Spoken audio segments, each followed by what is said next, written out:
Desde os primórdios da história, há forças que moldam o mundo. Poderes misteriosos que desafiam a lógica, concedendo habilidades impossíveis àqueles que ousam prová-los. As Akuma no Mi são, sem dúvidas, um dos maiores enigmas de One Piece, cujas perguntas ainda são maiores que as respostas.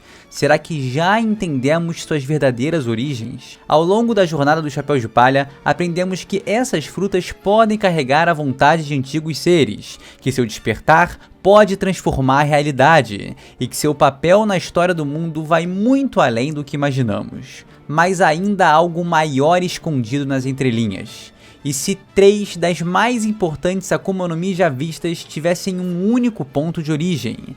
E se suas conexões estivessem enraizadas em um local que há séculos abriga segredos insondáveis? Hoje, vamos explorar uma possibilidade insana para ocorrer no arco de Elbaf. E se ela for verdade, a própria história do mundo pode ser bem diferente do que imaginávamos. Então se prepara para uma viagem através de mitos, evidências ocultas e conexões surpreendentes, porque o que vamos discutir pode mudar para sempre a maneira como enxergamos as Akuma no Mis, os deuses ou os demônios de Elbaf.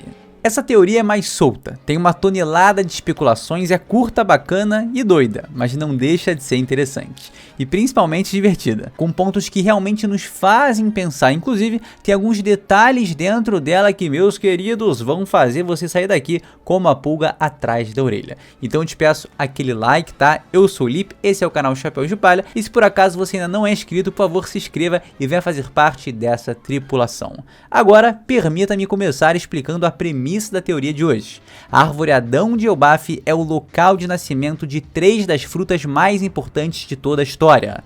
Nesse vídeo, baseado na teoria do Sapinho Merlin, que eu já trouxe outra teoria aqui dele no canal, vamos abordar cada uma dessas frutas e seus laços com essa árvore, também como seus papéis nessa história. Então vamos começar com a primeira fruta que pode ter nascido na Árvore Adão de Elbaf. E essa, claro, é a Hito-Hito no Mi de Luffy, a lendária fruta do humano modelo Nika, o deus do sol. Ouvimos muitas vezes que Nika é uma lenda muito propagada em Orland, seja como uma figura de destruição ou libertação. A Árvore de Adão é o elemento central no mural que o Frank viu, tal como Nika é a figura central para a história. O ponto legal aqui é que a camada central de Elbaf é conhecida como o Reino do Sol.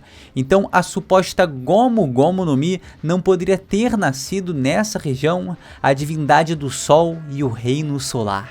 Isso, somado a toda a mitologia de Nika já presente no arco, provavelmente significa uma conexão adicional entre Nika e Elbaf, afinal, é no Reino do Sol que as histórias de Nika são passadas através de gerações e gerações nas famílias dos gigantes. No próprio mural, vemos o Deus do Sol lutando ao lado de diversas outras raças, e entre elas tem o que parece ser um gigante ancestral, talvez representado pelo Príncipe Loki, apesar de ainda não estar claro, se esse painel retrata o passado ou o futuro, o primeiro, o segundo ou o terceiro mundo, ou até mesmo tudo junto misturado, que é na verdade o que mais parece, né? O importante é que a figura lendária de Nika está tão intimamente ligada a Elbaf que até parece ter sido criada lá. Nika é, sem dúvida, completamente central para o século perdido, mas há nesse mural outra figura que também parece ter uma enorme, diria até gigantesca influência para a Terra dos Gigantes.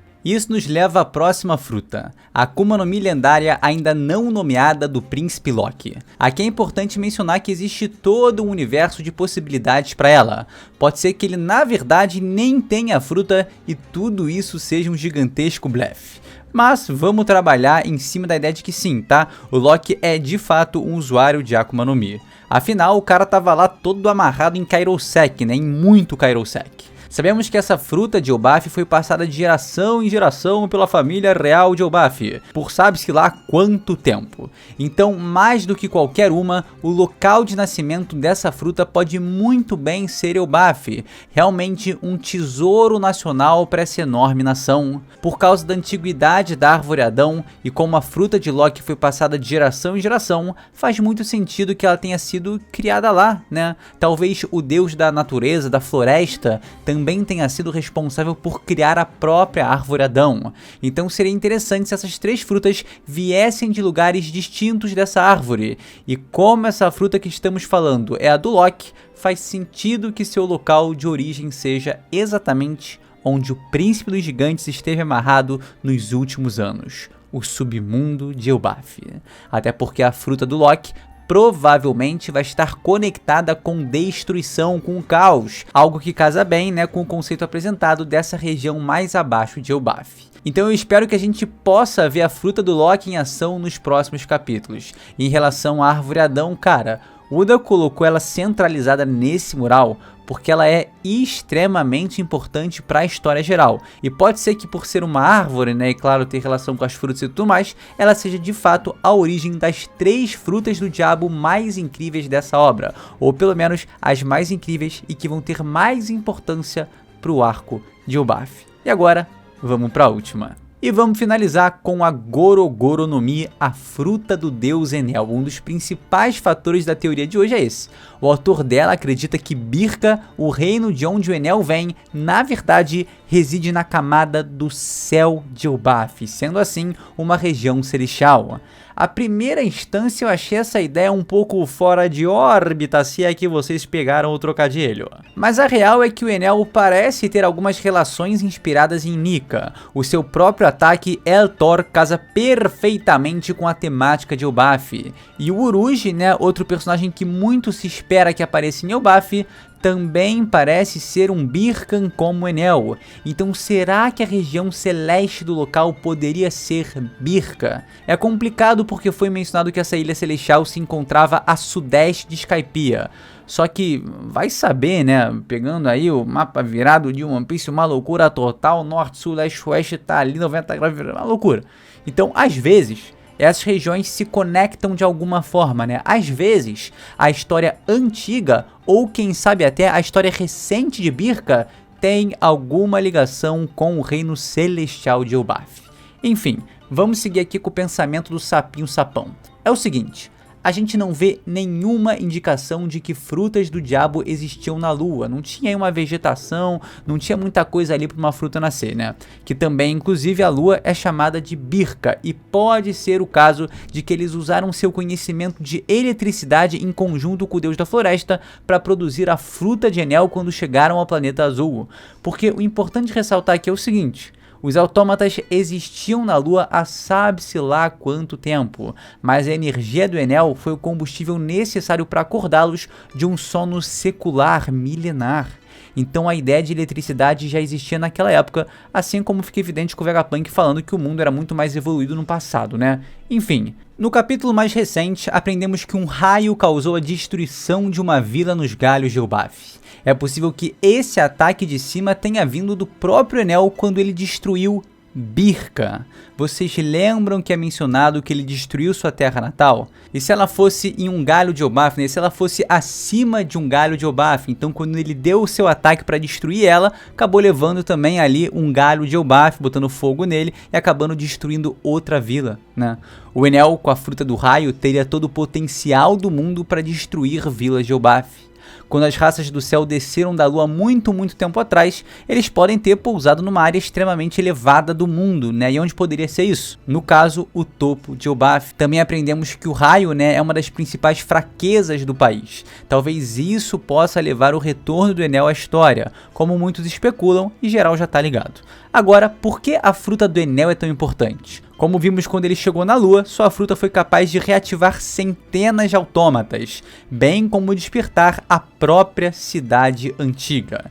Então, além de um poder gigantesco de destruição, algo que parece realmente demoníaco, os raios de Enel também foram responsáveis por reacender completamente uma cidade ancestral. Então, com a sua eletricidade, ele tem o poder para destruir, mas com sua eletricidade, ele também tem o poder para ligar, para conectar, para acender. Como eu mencionei, essa é uma teoria legal, tranquila, curta e que envolve bastante especulação sobre 3 das frutas mais importantes de One Piece, né? É claro que existem outras extremamente insanas, mas pro enredo atual, essas 3 aí têm potencial para serem as mais importantes. O resumo basicamente é: as frutas de Luffy, Enel e Loki podem ter se originado na árvore Adão de Elbaf, sendo figuras divinas ou demoníacas para a mitologia do país. Cada uma de suas frutas nasceu de uma região diferente da Terra dos Gigantes, que combina perfeitamente com o personagem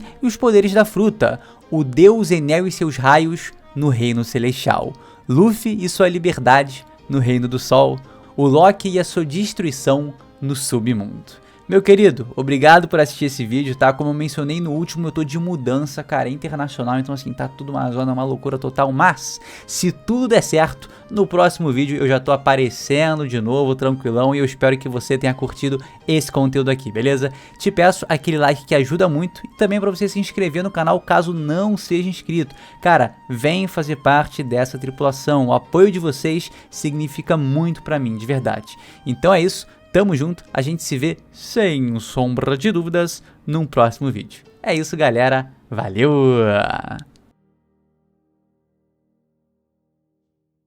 Pode palha secreto, vocês pediram, eu tô aqui. Cara, mudança cansa. Mudança internacional, tá tudo uma... Meu irmão, se eu ligasse aqui a câmera, vocês iam ver Mano, parece que o Loki chegou aqui dando martelada. Parece que o Loki chegou aqui dando uma retada em todo esse quarto aqui, em todo esse apartamento, tá tudo uma zona. Mas logo mais vai dar tudo certo. E aí depois vou mostrar aqui pra vocês como é que tá. Tá? Não, tá tudo certo. Só vai. E tá tudo certo. E tá tudo certo.